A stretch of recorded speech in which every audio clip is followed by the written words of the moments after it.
Doon. Eh, ano na po na yung palo po.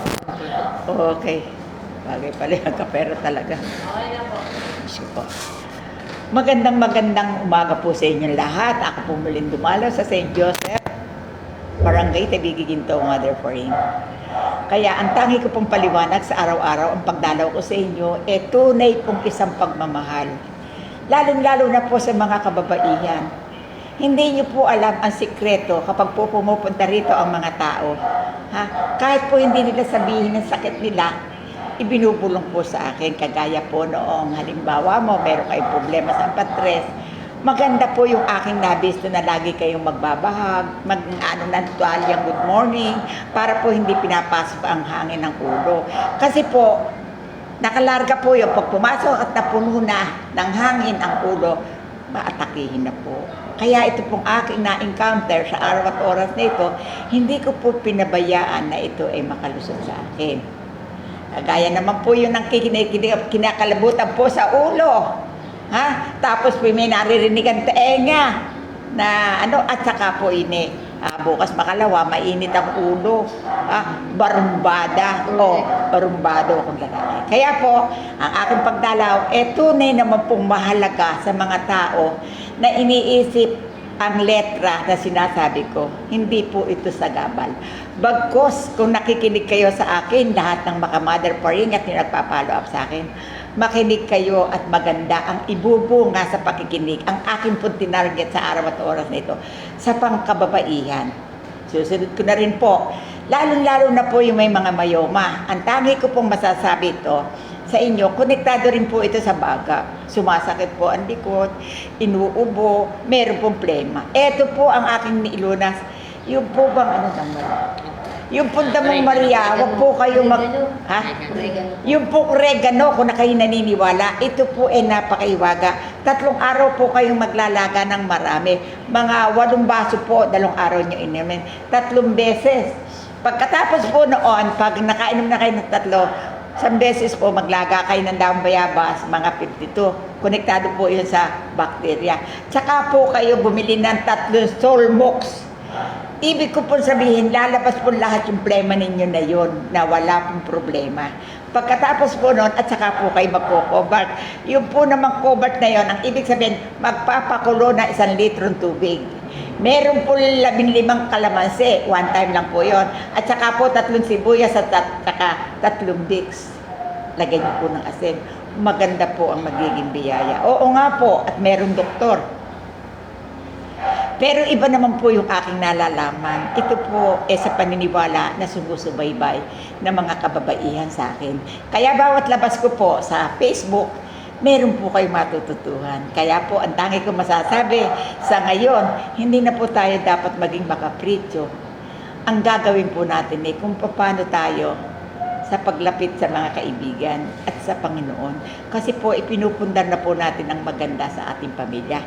Kaya huwag niyo pong kalilimutan ng Mother Faring, lagi nagmamahal sa inyo. Ama, ikaw na po ang bahala sa akin. Pangalagaan mo po ang aking pwesto sa panggagamot.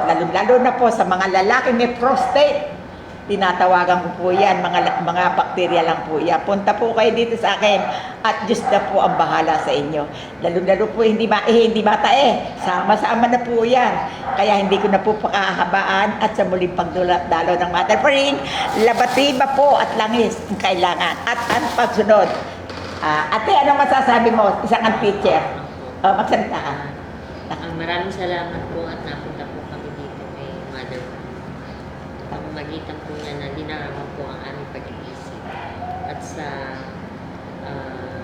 yung paggamot ng herbal po na makakatulong sa amin. Amen. Thank you. Ikaw, ate, ano masasabi mo? Ngayon lang tayo nagkita.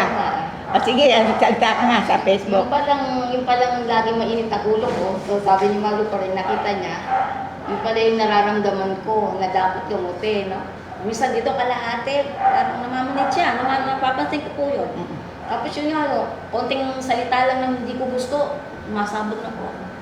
Kala ko ordinary kasi magsi-60 na pala, kayo pala, I have something wrong, ganun po pala. Oo. Kaya kung ano yung ginawa, yung sinabi sa atin, alam mo ba yun, mahirap paniwalaan.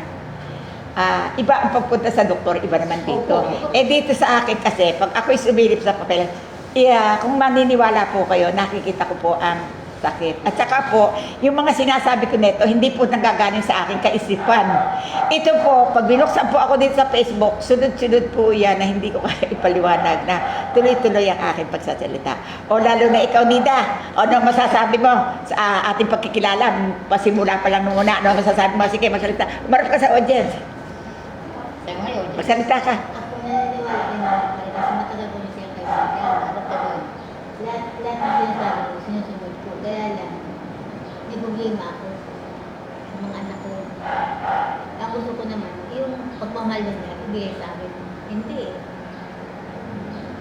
Kaya ang pagkakaroon ko sa kanila, alin niya ako nila. Ito ang nagmamahal sa akin, hindi ko man sila kamag-anak na talagang tunay. Sabihin ko lang siya, kung basang dalaga pa siya, kaya lang ako nanay ko. Ngayon naman, kahit pupunta ko ngayon, ikaw ang nanay ko na. Thank you. Hindi ko kayo makakalimutan. Kaya sabi ko nga ngayon, kayo ay dumalaw sa akin, nagpagamot kayo sa akin. Sabi ko, di ba parang laro, Facebook muna tayo. Kaya kung sakali man po kayo, nakita niyo po kami ang aming pong mga pinag-usapan, eto na naman po, may mapupulot po kayo. Huwag po kayong makalilimot. At ngayon po ako na rin magsasabi sa inyo, kung nagkukulang man po yung mga anak natin, kayo na po ang magpapautang dahil kuminsan po, meron silang ibang kaugalian. Kaya ang pagmamahal na ito, itutuloy po natin sa pamagitan ng uunawain natin, huwag po tayo magtatanim ng sama ng loob. Kaya Ate Nida, mahalin mo ang sarili mo, lalo kung may nagmamahal sa'yo, lalo mong pagtibayin. Amen. Na sila puro okay, nakakamali na sila, nakangiti ka pa rin. Lahat kayo, hindi pa man po ay bumababay na po kami sa inyo. Salamat po sa inyo sa muling pagdalaw. Amen. Bless po.